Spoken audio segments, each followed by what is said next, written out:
In this video, we're going to look at how to import new macros into Eurosystem's OptiScout 9. So to do this, I'm going to click on the little down arrow by material, and then I'm going to click on the import macro button. I'm then going to navigate to my macros that I'd like to import, and I'm just going to click open. You'll then see that that brings it into our macros list there, and that's now ready to go.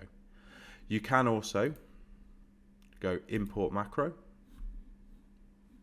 This will take you to the actual macros folder. Then you can find your new macro and then drop it directly into that folder, and it will open up there automatically as well. And then to reorganize them, just click on them and then move them up the list. Then to close this panel here, click on the little arrow key again, and that'll get rid of that. That's how we import macros into Eurosystem's OptiScout 9.